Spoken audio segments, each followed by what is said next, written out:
ఏపీలో next CM ఎవరు రావాలనుకుంటున్నారు? జగనే రావాలనుకున్నాను. ఎందుకని?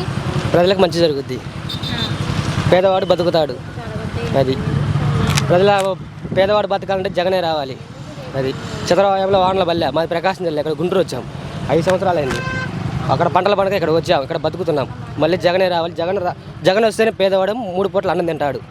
అది అంటే పథకాలు ఒకటే పెడితే సరిపోదు కదా, డెవలప్మెంట్ అంటూ కావాలి కదా అని చెప్పి అడుగుతున్నారు. అన్నీ వస్తాయి జగన్ వస్తే. పేదవాడు 3 పూటలు అన్నం తినాలంటే జగనే రావాలి. ఖచ్చితంగా జగనే వస్తాడు. జై జగన్. నెక్స్ట్ సీఎం గా జగన్ గారు గెలిస్తే మన రాష్ట్ర ప్రజలంతా వలస వెళ్ళిపోవాలి అని చెప్పి పవన్ కళ్యాణ్ గారు అంటున్నారు. ఎన్నెన్న అంటారు. అందరికి మంచి కావాలంటే కాదు, అందరికి మంచి కావాలంటే మనం బంగారమేం కాదు.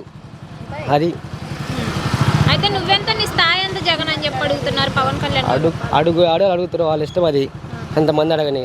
ఒక సైకో రౌడీ మనల్ని పాలిస్తున్నందుకు మనం ఎంతో సిగ్గుపడాలి. ఒక్క మాట మేడం, నేను చదువుతున్నా, చంద్రబాబు చెప్పటమే కానీ చేసేది ఏం లేదు. ముందు హోదా కోసం చెప్పడమే కానీ తర్వాత చేసేది ఏముంది. చాలా చూసాం. అది చెప్పడం ముందు, ఎలక్షన్ ముందు చెబుతారు, తర్వాత ఏది చేయరు. అది జగనే వస్తాడు ఖచ్చితంగా. నెక్స్ట్ సీఎం గా నన్ను గెలిపించుకోండి, మహిళలకు బస్సులు ఫ్రీగా పెడతాం, గ్యాస్ సిలిండర్ ఫ్రీగా ఇస్తాం అంటున్నారు కదా. అవన్నీ ముందు చెప్పడమే, తర్వాత చేసేది ఏముండదు మేడం.